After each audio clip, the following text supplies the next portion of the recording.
that because of the closeness of the election, the Parliament could not be reconvened. So we've done our bit and will continue to work in the interest of Ghanaians. Yes, graphic. Two more questions and we're done. We appreciate your witness to but from proceedings this Monday, we made to understand that until the minority incorporates and support the passage of the 1D1F4. No, we've not given them any condition. We have never given any condition. They are the ones who are giving conditions. They are the ones who have been obstructive. It's as simple as that. Yes. Last night, today we did the addendum. For some strange, mysterious reasons, the free SHS bill was taken off the order paper. I had to cause the reprinting of the order paper, an addendum of the order paper to have the free SHS bill. Why are they against the free SHS bill? Why don't they want the free SHS bill to be passed? Yes. Last night the Speaker said both leaders should resolve it. Are you sure? We engage them. We are saying that if we come back, if Mr. Speaker should recall Parliament, we would ensure that in spite of their lawlessness, we will table the expenditure on account of appropriation. Last one, thank you very much. NDC Fono, Finance Minister, and on Pesoba. Makasa 23rd October, and a Finance Minister, or the Krataba Parliament. So Peso Obeyesa expenditure on account. Listening to the majority leader, Alexander Fenyomaken, who is giving some indication as to why there will be a government shutdown when the House is going on break without any idea as to when exactly they are bringing the mini budgets, which will cater for the first quarter of next year. And so we will try and get some more reaction as the majority leader wraps up his presentation in this press conference and the kind of claims that have been made. It's official now. There will be a government shutdown at the start of the new year. In 2025, there will be no budget to cater for expenditure of government. There will be no salary to pay for ministers and all that. And so let's try and get some more reaction from the NPP MPs. Yeah. Honorable, I mean, the House is now on break. Then he says, you are the ones to blame for the lack of action on this mini budget.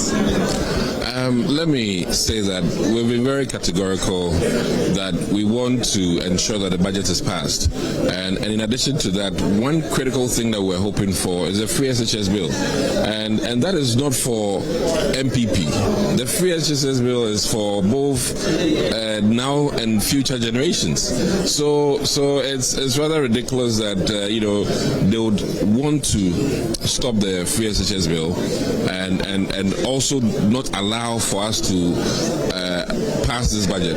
As it stands, leader has spoken crystal clear that we ought to do everything possible to allow for the budget to be passed, and we are ready. If the Speaker should call us back, already Monday, Tuesday, Wednesday, Thursday, Friday, we're waiting for the minister to come. He hasn't showed up. The minister has been available. The key thing here, one, we have to admit that his safety is important. Two, we have to also be very clear in our mind that the free SHS bill is an agreement, and that's all it is. Let's agree, do the senior high school bill for our future generations, and then we pass the budget for 3 months of next year. That's all it is. You've won the election, we agree. Nobody is disputing it. But things that were on the business item for the past 3 months, let's get it down to that one too is the problem. So as it stands now, I really think that it's painful that we are holding to ransom the education of the masses, and nowhere in the world can education of the masses be put aside just like that? And it comes down to the education of the masses and, a budget for 3 months. And it's unfortunate. Thank you very much, Honorable. So, I mean, what is clear now is that there is a government shutdown. On 1st January, there will be no money in government coffers, authorized, so to speak, for government to spend and for government to be able to use to do what it has to do to pay salaries and all that. It's become such a big challenge since Parliament resumed on Monday. The NDC have said they are completely opposed to the tax waivers, to the $250 million loan, to the 140 million euros loan, to the 2 Supreme Court judge nominees matters. They have been crystal clear in their opposition, and they've always said that they are completely opposed to that. They are not going to support it. The MPP side on the other side have said that meet us halfway, support some of those measures, and then we can give you the mini budget. Ultimately, the mini budget hasn't come, and Parliament has been adjourned in up to 2nd January 2025 when they will resume, and do really little to just transition from the government to the other. So let me talk to the Deputy Local Government Minister. I mean, from the 2nd of January, your ministry will not even have funds to operate because the budget that was passed in 2024 expires on the 31st December. And your side, the minority, have accused you as playing games with the people. You work in the local government. The salary of people, all of that is not going to be paid if you don't get a mini budget. And the finance minister hasn't showed up to do that. I think we are all stakeholders in this business. When people are playing hardcore politics, making it very difficult for people to even understand what is happening, that is where the problem is. All the items that has been lined up on the order paper did not suddenly arise. With the greatest of respect, it did not just find itself on the order paper.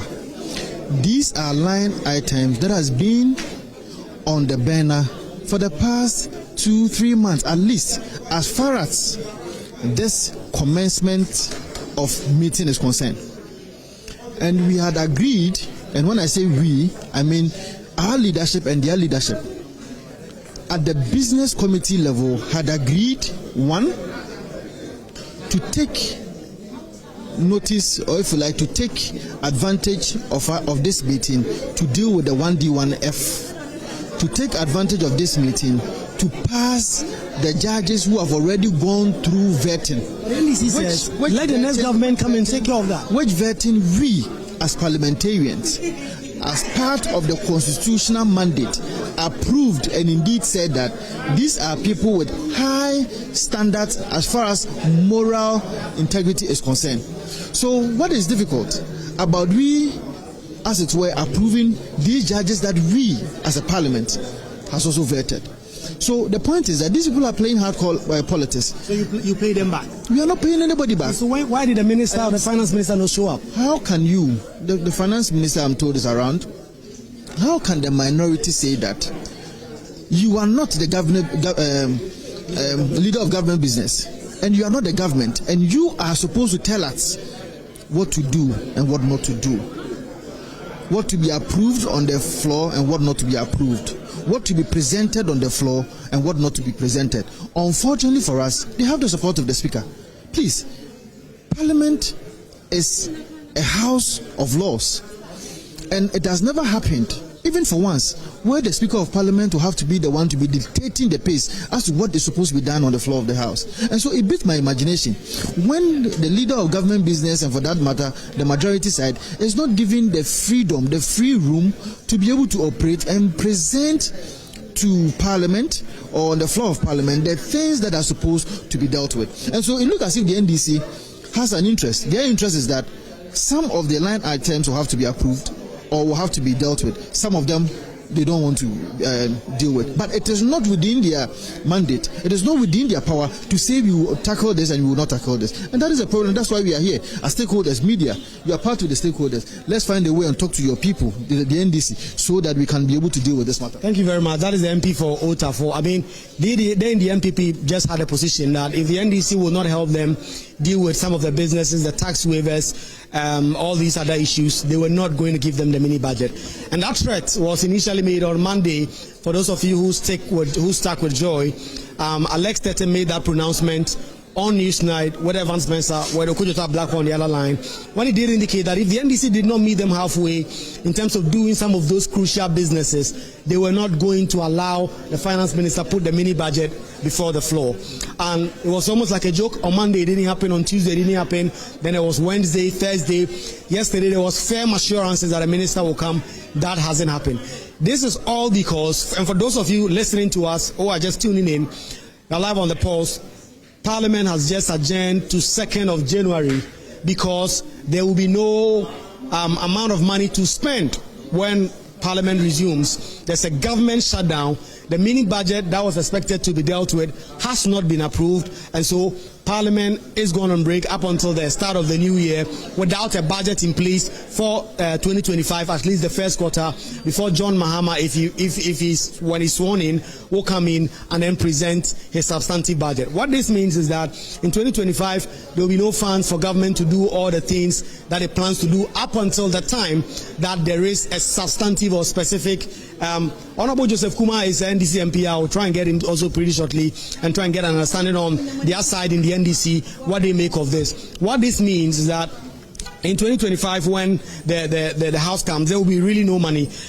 The MPP side have blamed you in the NDC. They've said that you are not willing to meet them halfway, are not willing to give them something in return for the mini budget. And so House has adjourned. There is no budget to cater for 2025 when the House resumes. Why are you not willing to help them deal with the tax waivers, the judges, and all these issues, so that the mini budget could come, everyone will be happy? My brother, I'm sure about the tax waivers. We are in this house together with you. We have told them 1,000 times, even 6 months ago, that tax waivers that they are bringing are dwindling the economy the more. We have made our case since time immemorial. So, we are a principled set of people in Parliament. You are bargaining before we fight for the nation. E-levy, we are against it.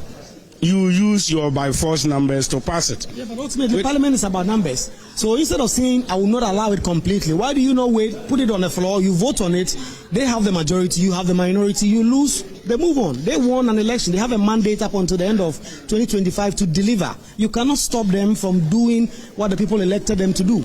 Tax waivers are to encourage industrialization, for employment to be minimized. All the tax waivers we approve for the MPP the past 3-4 years or the 8 years, tell me the unemployment rate has it reduced or increased? The effect is not being felt. All the companies that took tax waivers, we have not seen the effect. The unemployment rate in this time was about 8%. Now it's 14%. So it means we are not feeling the effect. And so why should we continue to be providing tax waivers or granting tax waivers to companies that are not performing? What this has led to is that Parliament has adjourned without passing a budget for 2025. From 1st January, and in fact, some are even questioning 2nd January, when Parliament comes, what funds are you going to be using to work? What are you going to, which money? Who is going to fund the printing of the order paper? Because there is no budget for Parliament in 2025. And so the government is going to shut down in 2025. Isn't that so important for you to meet the NPP halfway? The NPP is never truthful. Parliament itself, Parliament for the past 4 months, have they released money for Parliament to function? This is the 3rd time we have come. They called us compulsory to come. We went home and lost our fuel. Just 4,100 to Kintampo. We went home and was fuel. They called us a 2nd time. We went home and was fuel. This is the 3rd time we have come. We are going home and was fuel. It's not only about the governance level. The other institutions, WAIC is struggling for 60 million to fix their machines. Yesterday, they were only able to give them 25 million. They are waiting for the 35 million to be able to release resource to innocent children to continue their university education. They are blaming us here. They have not been able to do the needful nationwide. I'll say WAIC is an example. Parliament itself, we have not had releases for the past 4-6 months, because when we came down, you are here. Not even TNT to members of Parliament. So who are they blaming? They have not been able to perform. or say a dark punch in a bewuna and a hunu tintin, MPP tintin, or your hunun.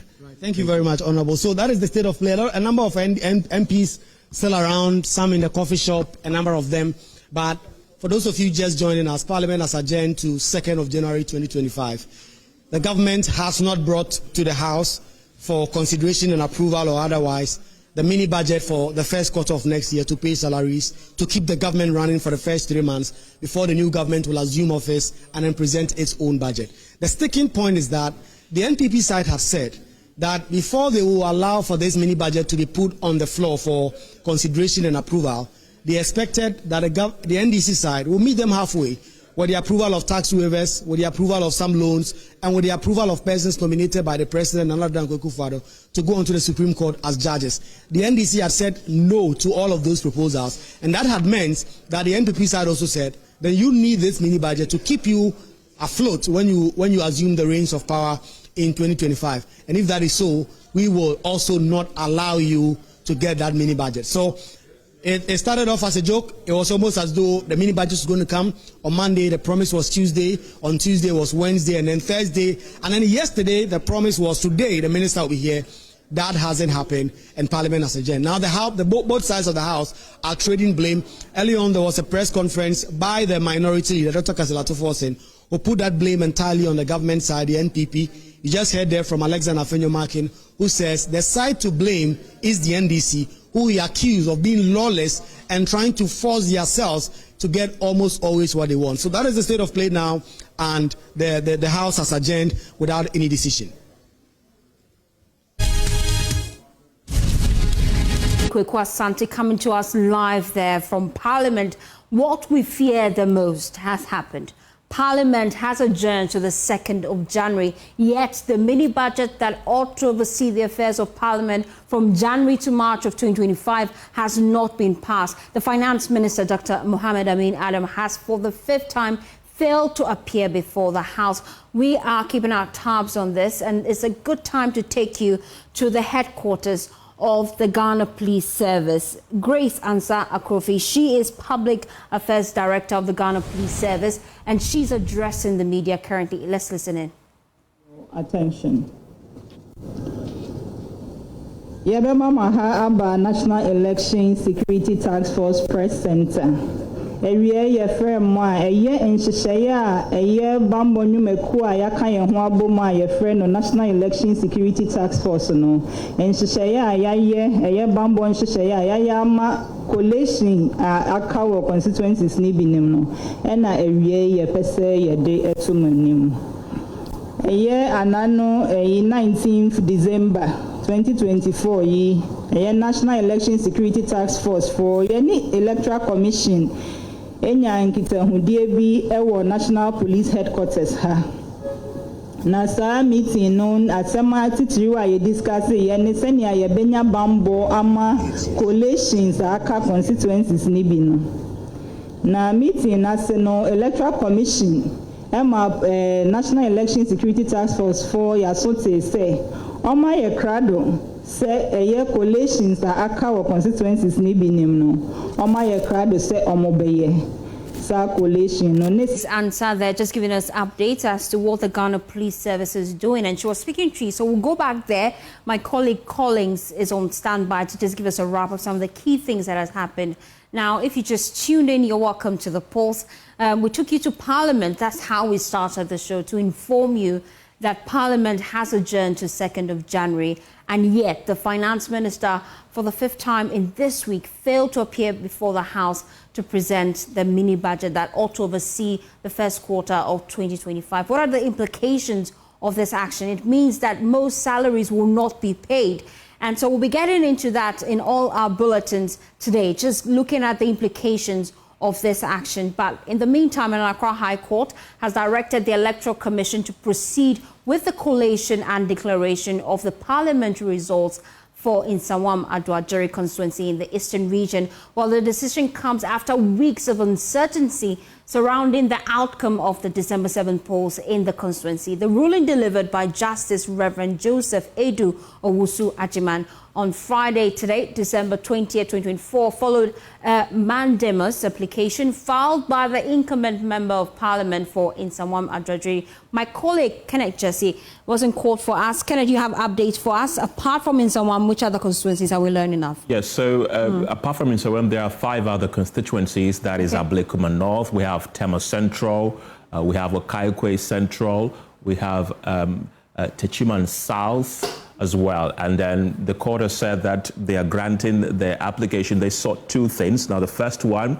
is to continue the collation in these constituencies. And the second one is to order the Ghana Police Service through its boss, the IGP, to provide maximum security at these collation centers so that the process can go on smoothly. Now, what they took to court was basically to tell the court that the declaration in some of these constituencies were illegal because some of them were done under duress. Some of them, all the polling station results were not in before they were declared, and they find it to be illegal. So they were praying the court. The court allows the Electoral Commission or instructs the Electoral Commission to continue with the collation of the results in these constituencies. And of course, after the ruling, a member of the NDC legal team, Edwiji Tamaklo, expressed his disappointment because the NDC wanted to file a rejoinder to join the case, but it wasn't granted. We can listen to him. Today, so this is a situation where my friend Gary Nimaku had brought an injunction, a mandamus application. Now, when we became aware of the mandamus application, clearly it was to do something that will affect some constituencies. So we applied for a joinder. This morning, when the judge decided that the application be heard, we brought to his notice that this is an application for joinder. So therefore, permit us to be joined so that if there is anything that we need to do, we can bring it to your attention. We also drew his attention to the fact that there was a pending substantive judicial review application by the persons who have applied to join. And so therefore, you should allow for the joinder to be done. You all watched the judge say that he will not do the joinder. In fact, even though he himself requested for a copy of the joinder, he perused it and said now it has come to his attention. He still said they should go ahead and move their mandamus application, and now proceeded to say that declarations that have been made already, they should go ahead and recollate the results in those places.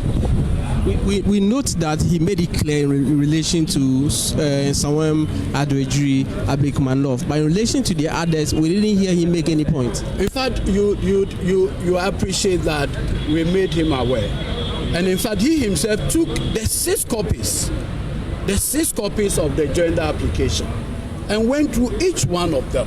So he is fully aware that there were joinder applications pending, but he still said, "You go ahead and give his decision," and therefore made orders directed at the EC and the IGP to provide the necessary security, among others. You also heard today, when we came to court, we brought a judicial review application seeking to quash the purported invalidation by the EC of the 5 constituencies that results have been declared. We attached the video recordings of all the declarations, Exhibit A to E, before the judge.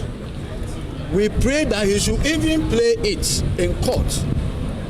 You all heard it, that you go ahead.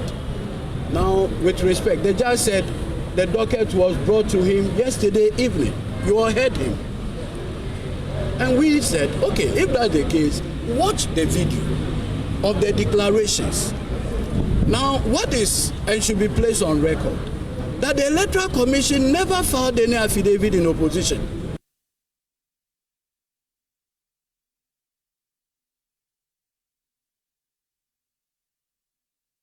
Well, I can see on our screens, Kenneth, Baba Sadiq as well as Ibi Bright, the parliamentary candidates for Okaikwe Central and Tema Central. Yep. What were their reactions to all that happened in court today? So those two candidates were declared winners in their respective constituencies. So they are parties to this case, and they were quite unhappy with the ruling by the court. Both of them spoke. Well, I think that our legal director has explained it in detail, and he's giving you indication of the next line of actions that the party will take here. How do you feel at this particular point in time? It was quite interesting. We made some very good arguments relative to the facts, and as was detailed by our director of elections. The judgment is a bit interesting. However, we are minded to regroup as a party, and the next line of actions will be detailed by the party, and then we'll know what to do related to it. Are you stronger than before, or are you broken? I've always been stronger. I've always been confident that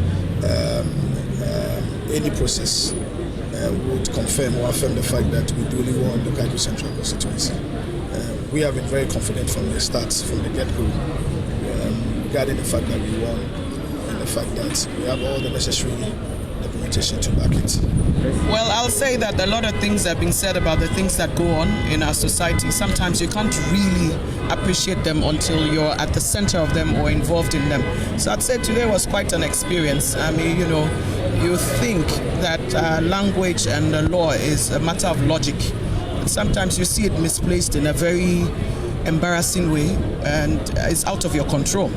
But we've heard everything that has gone on today, and I think we'll move forward stronger, and we'll have to decide the next steps to take. What is sure is that from day one, it wasn't ever going to be easy, and I've always fought through it. So I still stand resolute in my quest to represent the people of Tema Central. I'm glad that on this occasion they have partnered me in that quest and have voted for me. And so, as I've promised them always, I will always remain your soldier, I will always remain your leader, and I will stand and fight till we exhaust every possibility to protect your verdict on my behalf. So this is what I'll say for now. Of course, we will wait for the combined efforts of the leadership of our party. The way forward and all of that will be decided very quickly, and we will comply to make sure that we do what is right for Tema Central, for all the other constituencies, and for Ghana. But do you feel disappointed by the court's order?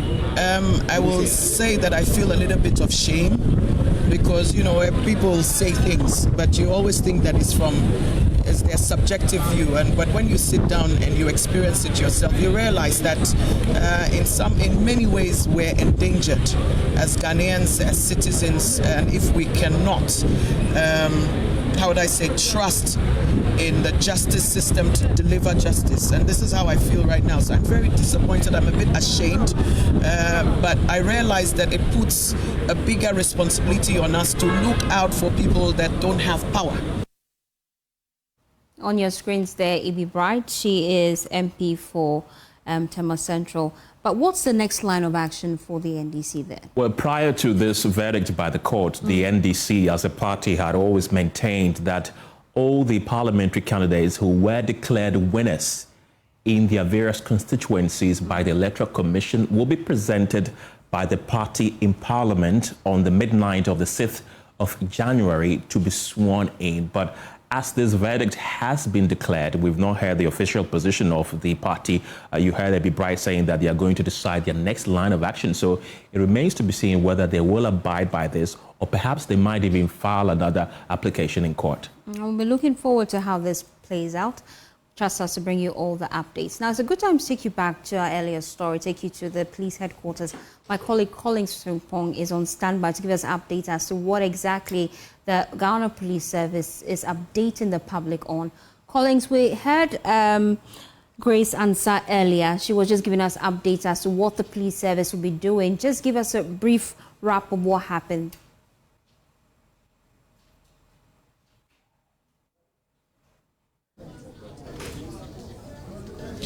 Right, Fosti, so the EC on Wednesday announced that or stated that they wanted to continue with the collation of the outstanding constituencies. That collation is not yet completed. But according to the head of training at the EC, Dr. Shrebo, he revealed that when they wrote to the police service or the National Security Task Force to provide them with security, they wrote back to them that they can assure them safety.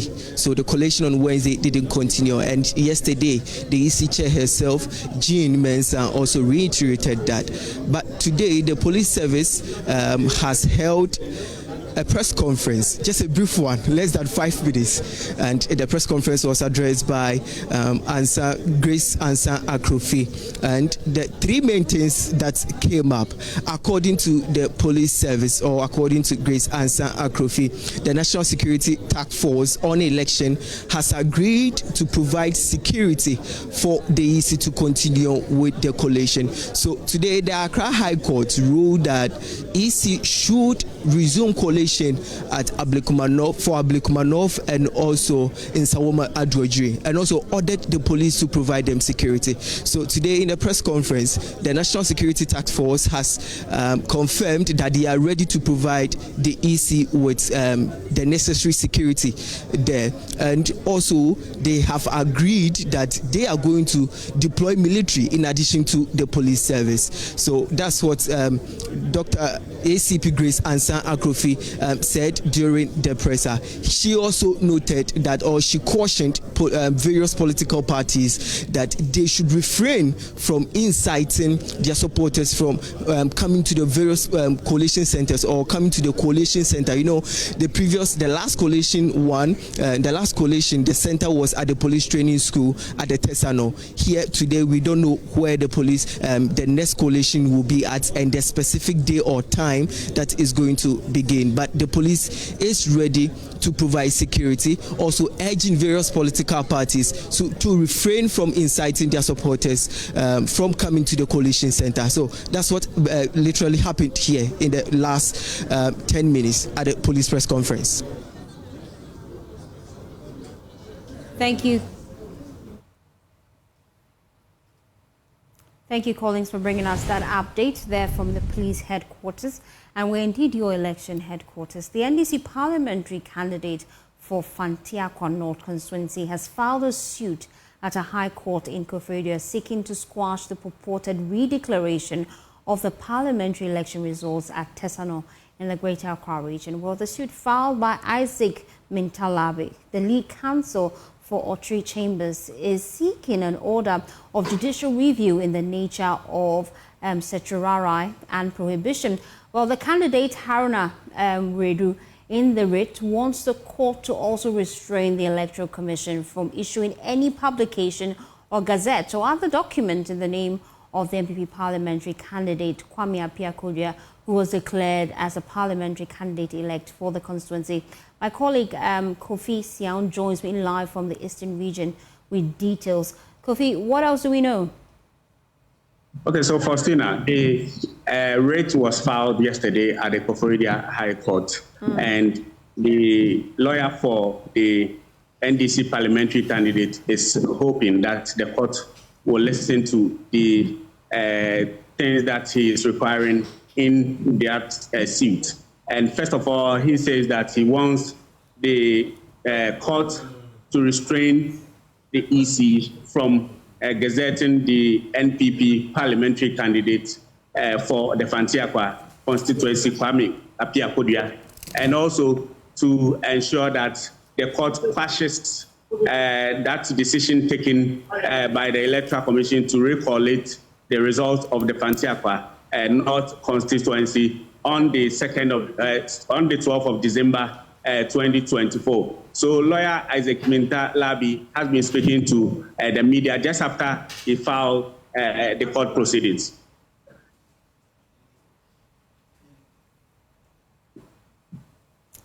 And we'll bring you that sound later, just when we have it ready for you. Thank you, Kofi Sian, for bringing us that update. Now, let's stick with election-related matters, because President-elect John Dramani Mahama, he has urged the Electoral Commission to uphold principles of fairness and consistency in resolving the 9 outstanding parliamentary election results. Now, during a meeting with members of the diplomatic corps, he emphasized that the EC should adhere to its precedent set during the 2020 elections. Referring to the Techiman South constituency case, he recalled that despite claims that the declaration was made under duress, the EC insisted that any disputes should be settled through the court rather than by revisiting the declaration. Let's listen to him. Sometimes bureaucracy has a way of slowing things down, and I know some of you get frustrated and all that. I can assure you that I'm going to have a very open door so that we can help you remove any obstacles that are in the way of the good relations and economic cooperation that exists between our countries. There are a few outstanding issues arising from the election. As you are aware, 9 constituencies are in dispute. And we think that the Electoral Commission should act in a principled manner. You cannot change the rules when it suits you and apply different rules when different circumstances exist. There was a particular case in 2020, and the Electoral Commission came out clearly that if a declaration had been made, it was not the duty of the Electoral Commission to adjudicate it. The courts were the right place to go. And so if a declaration has been made, it doesn't matter under what circumstance. They're saying that somewhere under duress. In the case of Techiman South, it was under duress. There were soldiers in the collation room. There was chaos in the collation room when the declaration was made. And the same arguments were passed that, there should be a recollation. And the Electoral Commission said, no, there can't be any recollation once a declaration has been made. In the same circumstances, declarations have been made. If people have a grievance, they must go to the courts and redress those grievances there. We don't think that the goalpost should be shifted depending on who is at the other end of the stick. There's one particular case in which there was no declaration. We can understand that. And so the Electoral Commission has to make a determination what happens. Is there going to be a rerun? How are they going to be able to collate those results?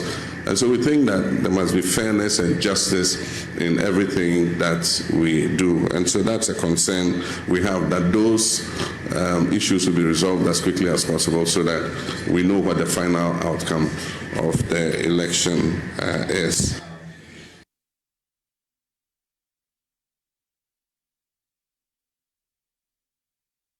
You're still watching The Pulse. We'll be back with more stories. Please stay tuned in. Thanks for staying with us. We are your home of independent, fearless, and credible journalism.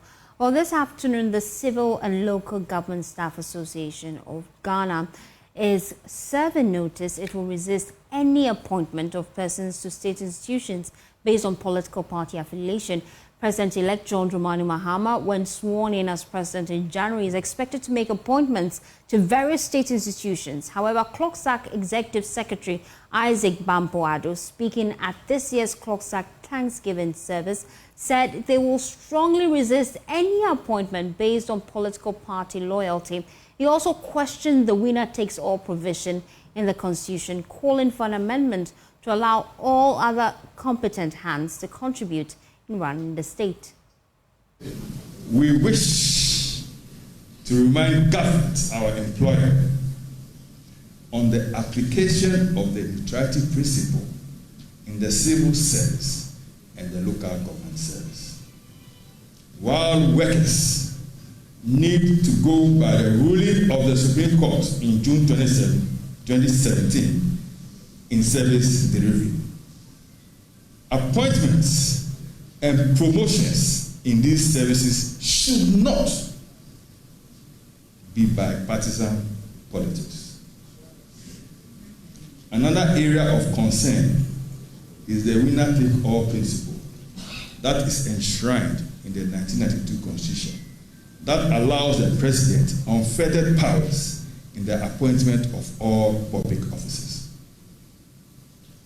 Also, the Presidential Office Act 1993 Act 46 3 gives the President the authority to appoint officers into the public service without recourse to their qualifications, skills, and experience.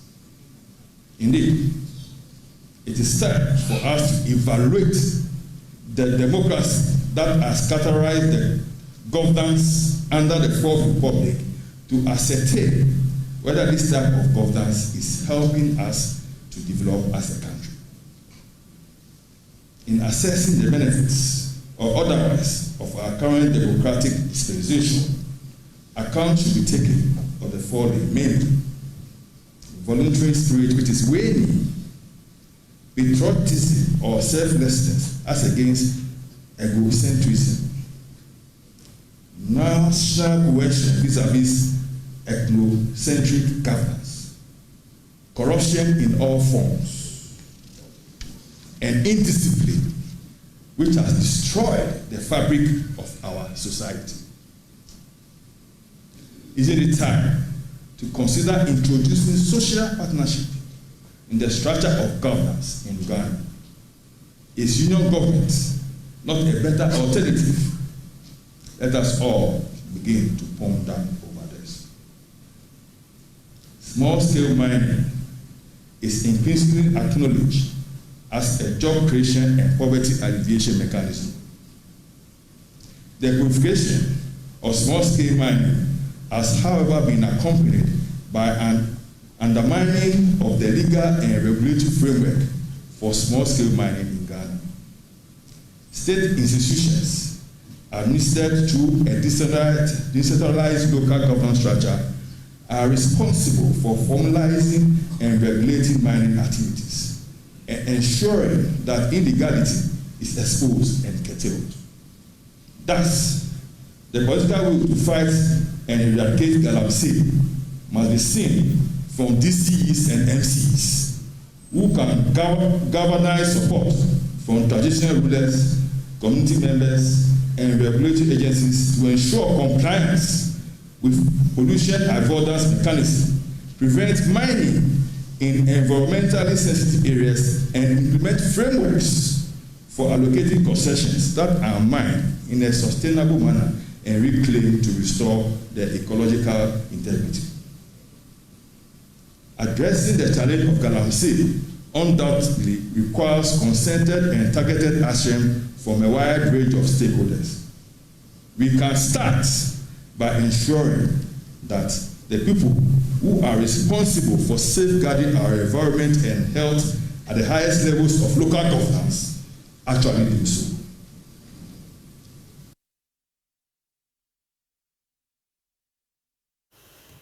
Away from that, the Minister of Education, Dr. Yawose Duchum, is urging the incoming John Mahama administration to sustain the quality of education being handed over to them.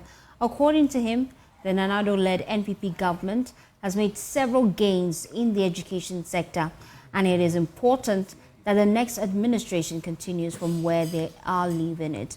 In what appears to be his final address as Education Minister, he emphasized the need to enhance STEM education introduced under the NPP administration. I always miss Accra STEM Academy. I go there frequently to see progress. And headmaster has been appointed, so school is going to open soon. We've gone past that. See, assembly hall, everything is there. So we've left something for you, Ghana Education Service. I want you to take very good care of it, run it well, and know that God has given you an opportunity to change the life of others.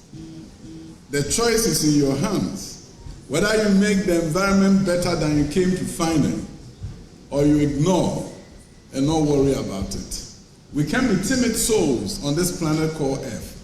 We have to be bold. We have to move forward. We have to change the space that will be entrusted to our care. Creating new assembly halls for our junior high schools and kindergarten and primary schools should be what we have to focus on.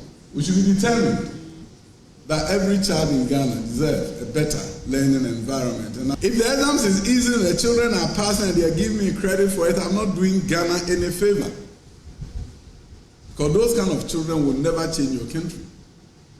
The American children are coming out with patents and inventions because they are being assessed at the top 3. So we cannot just educate, but we have to always question ourselves. Is the education that we are delivering going to change our country? We've been at it for over 60 years. Other countries began earlier. That we began with have changed. Because they did not assess on 1, 2, 3. They did 4, 5, and 6.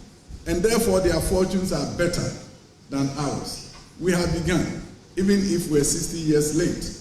By GES, let's sustain the change.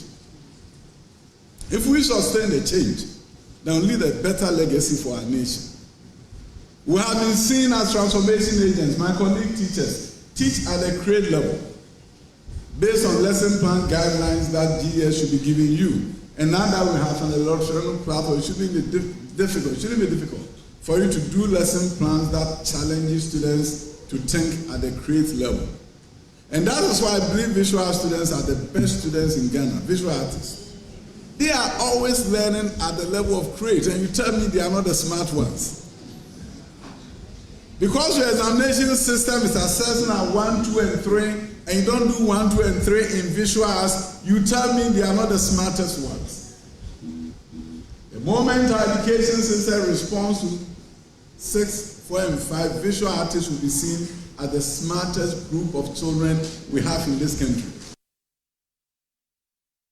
Well, meanwhile, the Director General of the Ghana Education Service, Dr. Eric Nkansa, has condemned the burning of the Kwashman Cluster School, describing it as unacceptable. He assured that efforts are underway to restore the school whilst investigations continue. It's such an unfortunate event, obviously, as the Director General for Ghana Education Service. It's one of the saddest moments that I would have. Kwashman School, the cluster of schools there, recently, just last year, benefited from a library project. I think it came across as one of the best library projects that we have had in the basic schools across the country. It has also benefited from some kind of support from the ministry in just recent times. And the last thing anybody would have expected would have been to see the situation that we are witnessing now. Is affecting and displacing quite a number of our pupils, but as a service, we also have education and emergency contingency plan, which is more or less like a business continuity plan that has been activated at the district and regional levels, and where the headquarters would need to come in to provide support, we will do that. But we will make sure that the children's education would still happen within the framework of our education and emergency contingency plan.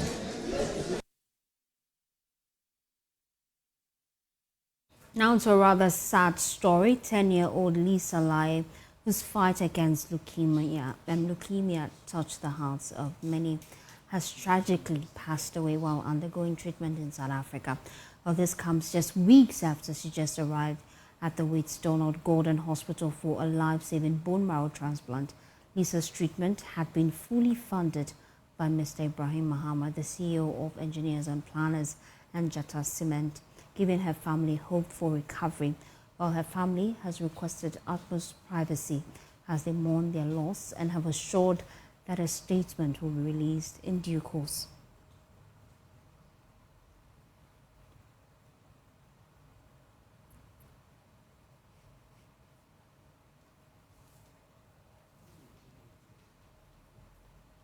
Let's take you now to the Volta region, because women engaged in fish processing in Ghana's coastal communities, particularly Keta and Angloga, are appealing to government, especially the Vice President-elect, Professor Jane Nana Opoku-Agyeman, to take urgent action against the devastating impact of illegal fishing trawlers in their waters. Well, these women, whose livelihood rely heavily on the availability of fish, have expressed deep concern over the drastic decline in fish catch. Well, they attribute this to destructive practices such as boundary violation, light fishing, and the use of harmful chemicals. My colleagues Ivy Setuji filed this report. The fish processors of Keta, led by Ruby Adubo, chairperson of the Fish Processors Association, and also Deputy Women Coordinator of Canoe and Fish Gears Owners Association of Ghana, Rita Esinu Kwaji, have raised alarms over illegal fishing practices, including boundary violations by foreign trawlers, chemical fishing, and light fishing. These practices have depleted fish stocks, leaving local fishermen unable to bring home a sustainable catch. Rita Esinu Kwaji explained how illegal trawlers operate during closed seasons, crossing boundaries to exploit the resources that should be preserved for local fishermen. She also lamented on other challenges, urging the Vice President-elect, Professor Jen Nana Opeko-Achema, to come to their aid. Happy.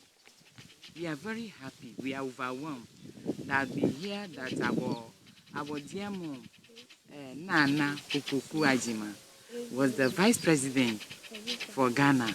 We would like her to help we women because we are fish processors. All those fishing trawlers, they are coming here, cross the boundary, fishing in our area. It make our husband, they are no more catching fish. So by close season time, they come beyond the boundary of the area they ask them to stay. Because of that, when they open the season, the close season, we don't understand anything because they have already catch the fish and go away with. All these fishing trawlers, there are many. They are disturbing artisanal fishers.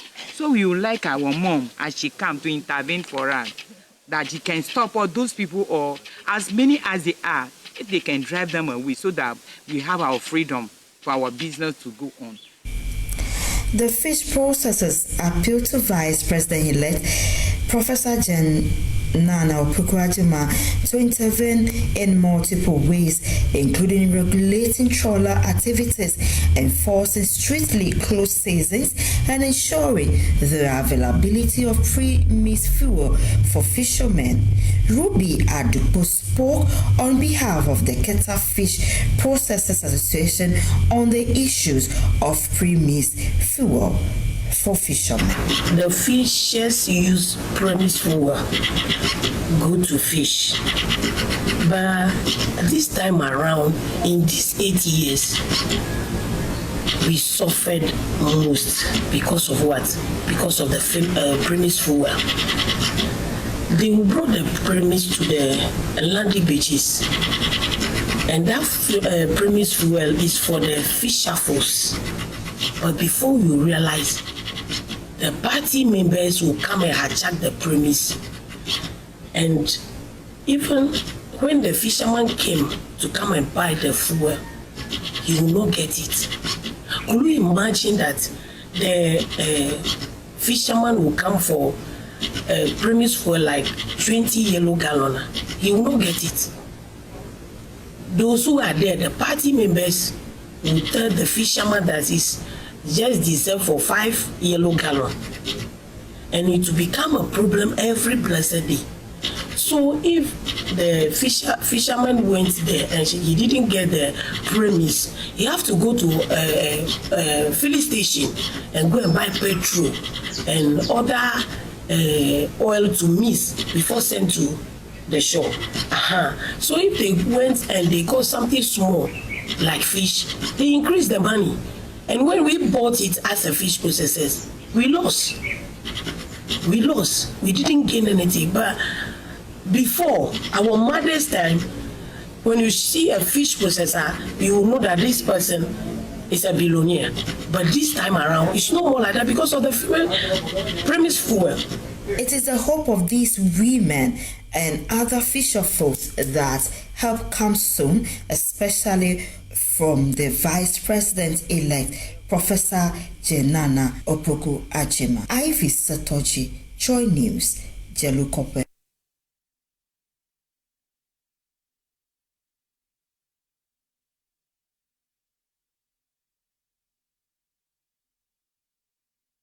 Let's head now to the Ashanti region because they have recorded 1,040 fire cases since the beginning of 2024, representing 12% increase in cases in that region. While the region recorded 928 cases last year, Regional Fire Commander Peter Tete attributes the increase in fire incidents to climate change, people's carelessness, ignorance, and recalcitrant to fire safety. There's more in this report. The Ashanti region recorded 928 fire cases in 2023, which in 2024 has increased to 1,040. The regional commander, ACFO2 Peter Tete, in an interview with Joy News, attributed the increase to climate change and the recalcitrant behavior of people. According to him, measures are being put in place to intensify the campaign in this dry season. Last year, what we have is 928. And as of this year, we are having 1,040. 1,040. We have increased. We have increased about a percentage point of 12%. Percentage of 12. If you check the statistics or the weather pattern this year, you see that the rainfall is very low for the year. Therefore, temperatures have increased, and that might also contribute to the increase. We have recalcitrance, we have carelessness, and we have ignorance. Ignorance in the sense that people are not prepared to even listen to the campaign. They are not prepared to listen. Because if you check the causes, what brought about these fires, it is something they could have prevented. Yes, so we encourage people to prevent fires rather than managing them. Good time to bring in the Public Relations Officer, member of the PR team of the Fire Service, Alex Kingnate. He joins us live here on the Pulse as we look at the big and broader picture of what exactly we should be looking out for this festive season. Thank you, Alex, for your time here on the Pulse. Let's start with the measures the Fire Service is putting in place to ensure that some of the fire incidences that we may record this festive season is dealt with effectively. Okay, so thank you very much for having me, and a good afternoon to your viewers and to your listeners. As a service, our commitment towards keeping the good people of Ghana safe during the times like this is our utmost priority. As I speak to you right now, there's a raging fire at Malata, and we have two of our fire tenders there. As a service, ahead of the Harmattan and the festive season and even beyond, we are doing our best to make sure that all our fire tenders, or most of our fire tenders, that were either way out of commission or faulty, are being replaced and put in good shape. As I speak to you, a lot of them have been worked on and are on the road, including Circle, Abilinki, in Sawim, and other places have been put into commission. Also, as a service, we've been embarking on night patrols for the past few weeks now, patrolling volatile areas or areas prone to market fires, such as markets and other important installations. Also, we, as a service, intensified our education to draw people's awareness to the dangers of fires and how best to protect themselves, just like the platform that your network is giving us right now. You say currently there's a fire situation the service is dealing with at Malata. What's happening there? What's the briefing you've received so far? So the information is still, I don't have much information about it now, but it looks like it's a very raging fire. It's just behind the Malata market, what I received on our radio handset. So we dispatched our team from our national headquarters, and then our team from Circle, the team augmenting the effort of our team from our national headquarters. Now, you spoke about the increase of night patrols just to deal with some of these issues about safety this festive season. We know that the Harmattan is here. What safety measures should we put in place to ensure that we are safe? So with the safety measures that we have revamped our fire safety task force who are going around public places, especially trying to check whether these public places are adhering to fire safety mechanisms or instructions that we've been metering out to them.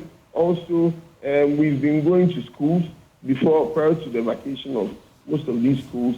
Our various our safety teams were very vibrant in these areas, trying to sensitize the kids, because especially we record a lot of fires when kids are on vacation, because due to the negligence of these kids, unknowingly, they end up putting the lives of themselves and their parents at risk with fires.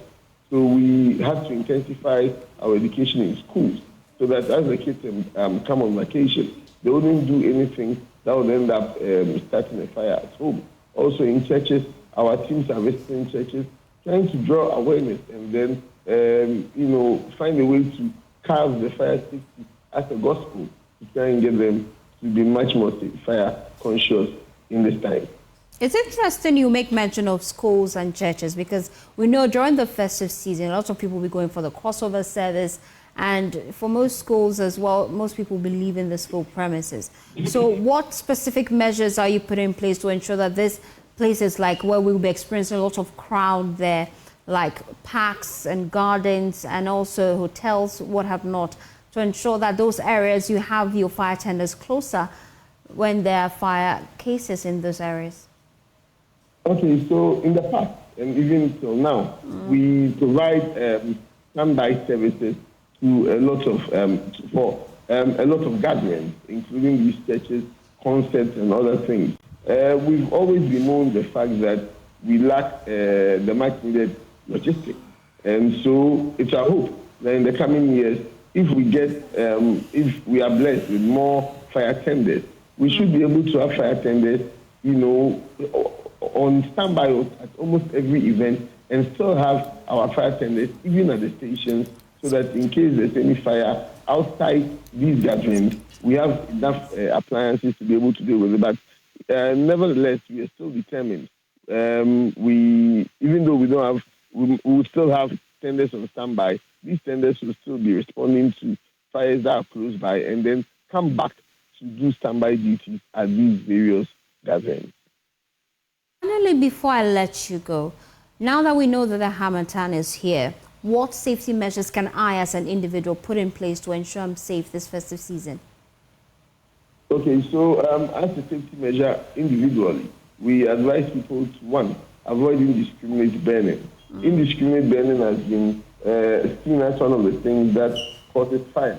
And you realize that when you burn anything at home, sometimes you drive around and you see people burning things, and then with no regard for safety. And these fires end up giving out embers. So these embers have the possibility of flying from the fire and landing on anything combustible. And once they land on these combustible things, looking at the fact that the Harmattan presents an opportunity for fires due to the low humidity in the atmosphere, it tends to start up a fire. So the advice is, one, to avoid indiscriminate burning. Two, people should not leave their cooking unattended. Once you're cooking, do well to be close to the stove to avoid any fire as a result of unattended cooking. We'd also advise people to keep their gas cylinders inside their kitchens. Outside their kitchen, sorry, because keeping your gas cylinders in the kitchen has the tendency of starting a fire in case there's any leakage coming from your gas cylinder. So we are relentless in our efforts to keep the good people of Ghana safe. Thank you, Alex King-Naughty, for bringing us that update. We're just telling you some of the key things you should look out for this festive season to keep your environment safe. The fire service has served notice that some of the key things you should look out for: avoid leaving your cooking unattended. If you are cooking, make sure you are there. They also advise that avoid burning items close to your environment. This festive season, we want you safe, we want you healthy and back during the new year. Well, the Christmas festivities are gradually shaping up in the Ashanti regional capital, Kumasi, with many revelers readying themselves to relish the holidays. But some traders in Ghana's second largest city are lamenting low sales days before the season sets in. They attribute the slow markets to the electoral loss that befell their beloved political party, the New Patriotic Party. Emmanuel Bradkweku gauged the mood ahead of the Christmas festivities. He filed this report.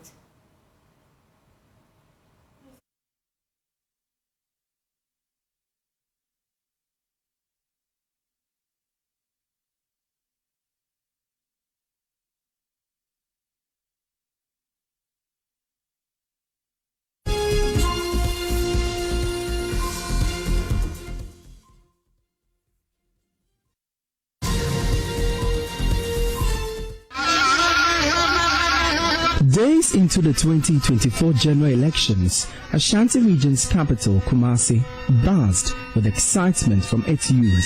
They had found a new toy gun and vuvuzela craze to prep them for the Christmas festivities.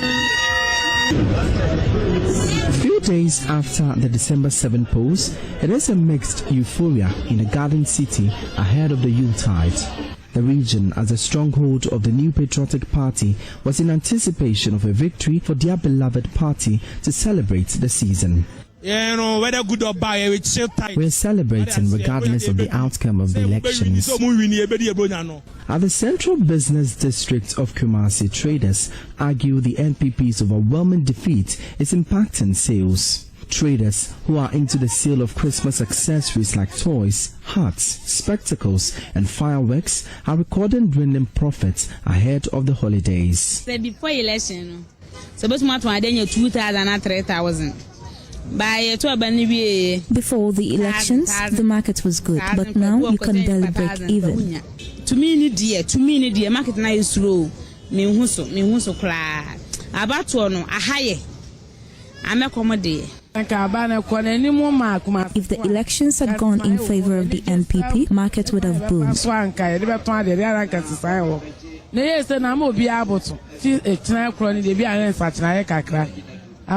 Although economic activity seems slow in this part of the country, it is not stopping people from relishing the moments. We must celebrate because God has been good. I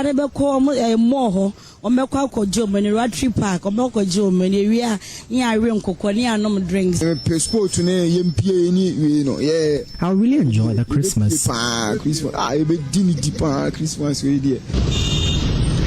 What is Christmas without some lightning and decorations on various medians and runabouts to light the mood for the festivities? The airport runabout in Kumasi has in the past years been decorated with lighting accessories for the Christmas and New Year holidays. The beautiful setup has served as a place for rekindling love and family ties. People troop to this beautification to make some memories through photos. With only a phone against a nice background and smiling face, they make lasting memories. So I just came here to snap a pics. That's why I came here to snap pictures. But why this particular place? Oh, because here is very beautiful. Because they have decorated here very nicely. That's why I'm here. I will be partying all through until December 28th. My relax. Because she had the Lumba. So I went to Ratri Park 25th. I feel I call a pro. I bet to yen subium.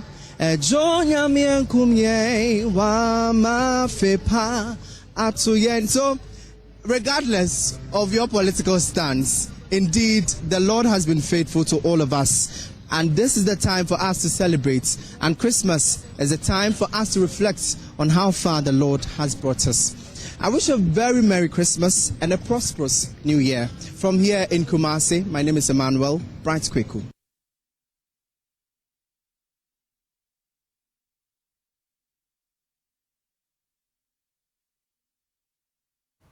Emmanuel giving us a feel of what to expect in the Ashanti region this festive season. You can share your thoughts with us on all our social media platforms. We want to know how you plan to spend the Christmas festivities here on the Joy News channel. Well, flag bearer of Movement for Change, Alan Shermanting, has raised concerns about the entrenched winner-takes-all political culture in Ghana.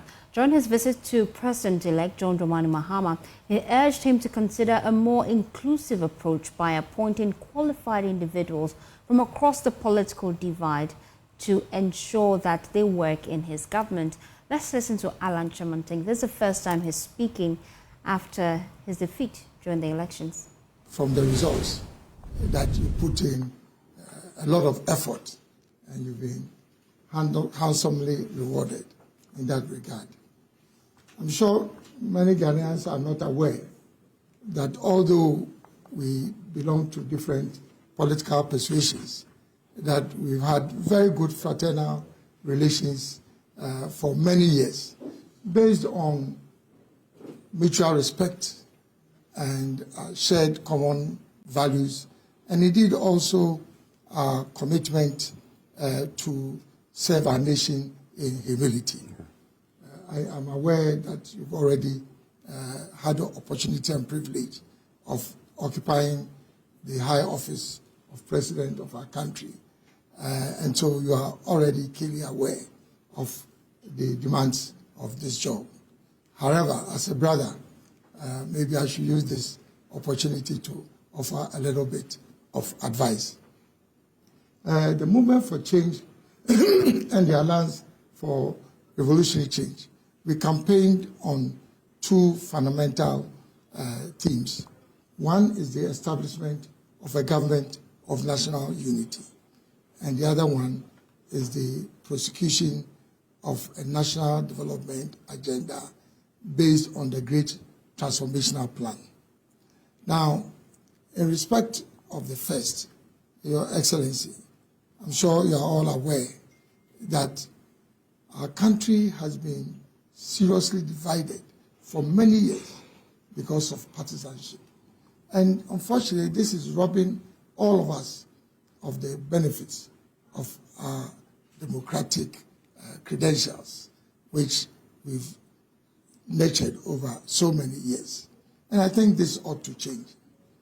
Secondly, this whole winner-takes-all syndrome, which has been associated with partisanship, I think is also not helping our country, because we don't have the benefit of harvesting and mobilizing the collective talent of all Ghanaians.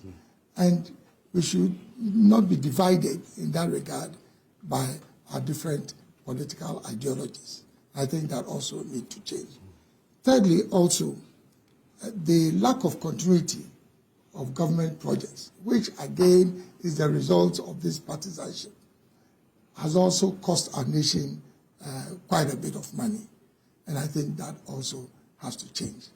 So I would really like, very respectfully, you to consider this whole development paradigm of how you build a government of national unity, which obviously then means that you bring together people from different political persuasions, big and small, people from other stakeholder groupings, because I think they also represent, indeed, in fact, they represent the majority of the people.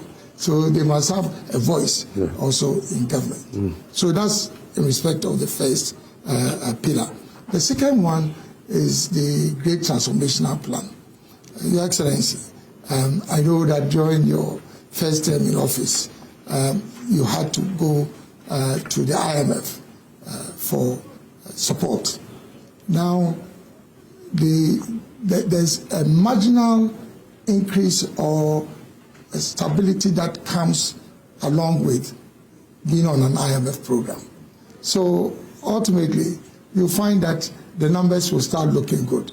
It's obvious. That's part of the whole objective of a stabilization program.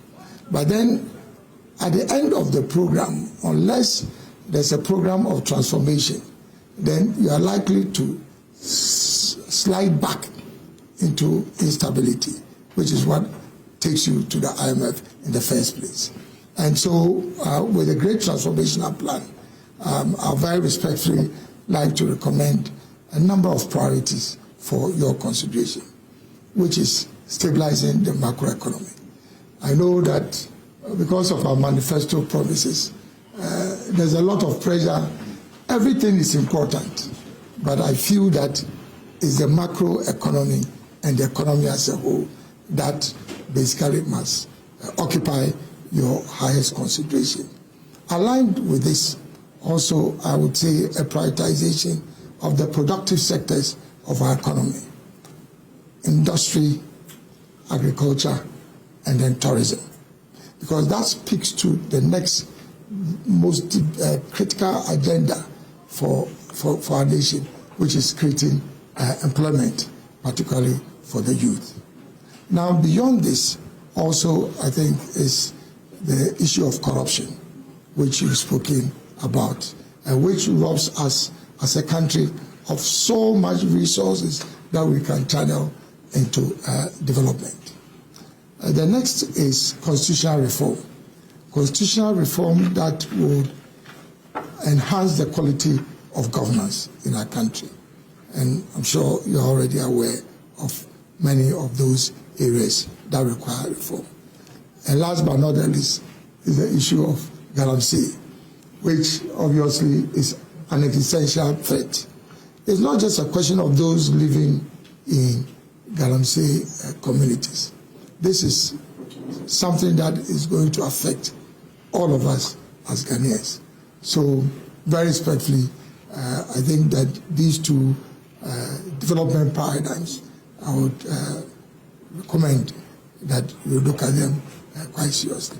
And within the context of a government of national unity, we are prepared to provide all the support that is required for you to be able to implement both the agenda for transformation and also the government of national unity. Your Excellency, in conclusion, I think the greatest legacy you can leave for our country is to help build a peaceful, united, prosperous country which provides equal opportunity to all Ghanaians, irrespective of their political affiliation, ethnic or religious affiliation. We wish you very well together with your team. Thank you. And I think on that regard, I'd like to make a presentation of the Great Transformational Plan to you. Yes. Thank you. Thank you. Thank you. Well, that is Alan Tremonting, a former leading member of the MPP, now leader of Movement for Change. He just paid a courtesy call to President-elect John Dramani Mahama, just giving him a sense of what he expects of his new administration that would start on the 7th of January officially. Let's listen to Mahama's response. Which is the campaign and the election. The difficult part now begins. And as our traditionally say, many heads are better than one. And you've properly analyzed the challenge of our democracy, and that is that we cannot harness all the human resource we have to be able to move the country in the direction that we want to go. At any one time, the party that wins and its supporters and functionaries are rowing in one direction, and another part of the country is wishing that that party fails so that they can have the opportunity at the next election to be able to come into government, until we create a situation where all of us, or the majority of us, are rowing in the same direction. Then it means that the canoe in which we are will just continue to be in the same place, or even if it moves forward, it will not move at an optimal speed that guarantees prosperity and dignity for all our people. Since 1992, we have implemented the Fourth Republican democracy under the 1992 Constitution. And I believe that it is based on multi-party democracy. And so the strength and health of political parties is at the core of our democracy.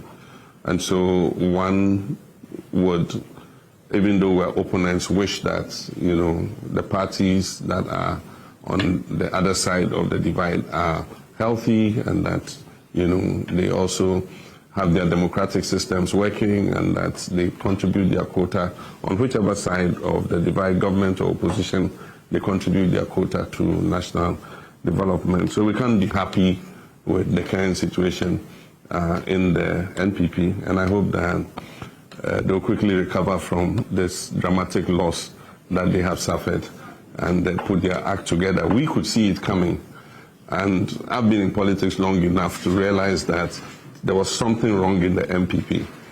I remember clearly, and some people have played it over and over again, our friend Mustafa Hamid, who was advising me at the time that if you reach a stage where you cannot be advised, then there's something wrong, wallahi. I think that unfortunately he didn't have that same advice for the leadership of his party, because I mean it got to a point where democracy in the NPP really, was not what we've been used to and what we all knew, and so it was obvious that they had become tone deaf in terms of what was happening in the country. I mean, people's complaints and all that, I don't think that it really penetrated, because this was the easiest election to predict. I mean, they should have seen a loss coming. I saw Vice President Baromia saying that they are disappointed because they had worked hard enough and so they thought they were going to win. I mean, it was obvious that they were going to lose this election. And that meant that they were not in tune with the reality on the ground. We know that there have been some issues that led to your leaving the party, and there have been other things that have occurred over the years. I think that sometimes disruption is a good thing because then it allows a new beginning.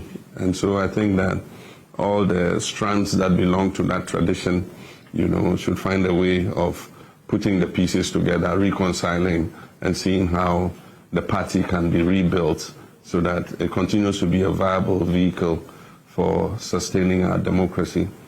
I'm happy you've spoken about the issues to do with the challenges of our democracy, and they are all too obvious. You mentioned the winner takes all, and we have a system where certain vulnerable groups are not as well represented in our political system as they should be. And so it's something that we need to look at. Luckily, we have the opportunity to look at the whole 1992 Constitution again. It's been crying for a review, and I remember Professor Mills made quite some movement towards it. I tried to continue, but I hit a stumbling block when somebody took us to court. By the time the issue was resolved, we went into an election year. It was not conducive to continue, so we decided to leave it to the next government. I'm aware that President Akufo-Addo's government had a committee working on something. Chairman Sabusu's committee, there's a report or something. We want to take all this, including the constitutional review report, which was chaired by Professor Fiajo and his team, and then the work of the Constitutional Review Implementation Committee, including the white paper and whatever the Chairman Sabusu committee worked on. We want to see if we can bring all this together, synthesize it, and do a national constitutional review validation conference and look at how us together, all stakeholders in this country, represented chiefs, professional groups, everybody, and then we look at what is relevant and what we did not even anticipate. At the time we did a constitutional review, we didn't realize that a time will come where there will be an impasse between the Supreme Court and Parliament about vacancy of seats and all that. But these are things that come with practice of the Constitution.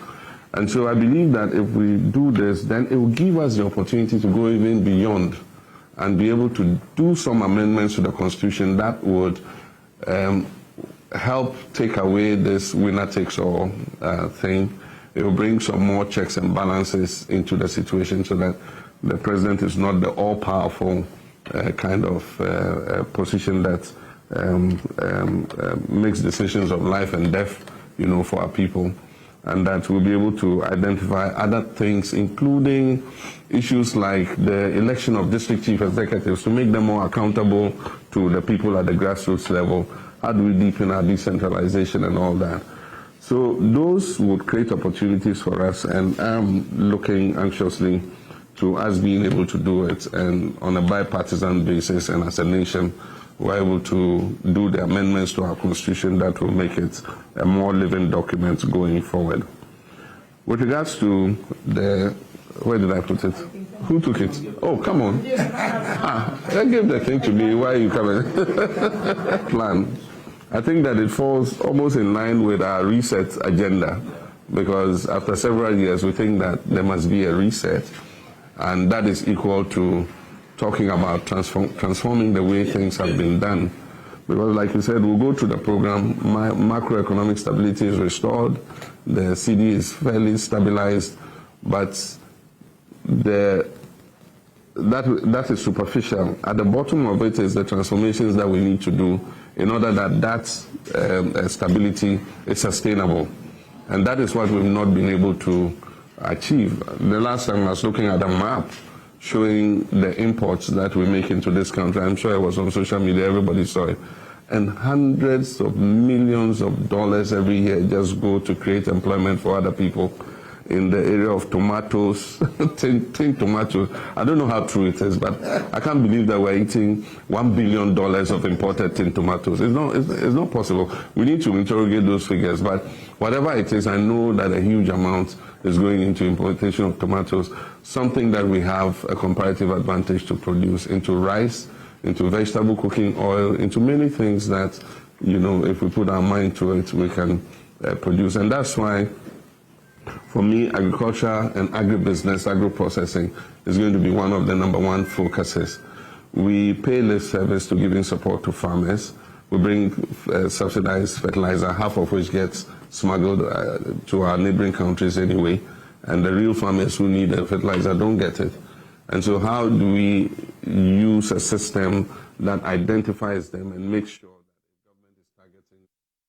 President-elect there, John Dramani Mahama, just giving us a sense of some of the things he agrees with. He agrees with Alan Tremonting that the winner-takes-all syndrome should not be the case. He is proposing that the Constitution ought to be amended so that every other individual who partook in the political race could be part of governance. It helps with accountability, so he says. Well, that's how we wrap up the bulletin. It's been great. This week has been excellent. And we have to go. For some of us who would be enjoying the festive season and the holiday because we are off work, we're so excited. But you know where to go to when you need more news. It's myjoyonline.com. Some top stories there. Parliament adjourns with no mini budget. Government shutdown looms. And that is a conversation we're having on Joy 99.7 FM. When we come your way with top story, we're looking at the implications of this because salaries would be affected because Parliament has adjourned to the 2nd of January. The Finance Minister once again failed to present the budget before the House, and the House has gone on recess for the Christmas break. Other top stories there. Majority Leader blames the NDC for failure to consider the mini budget as shutdown looms.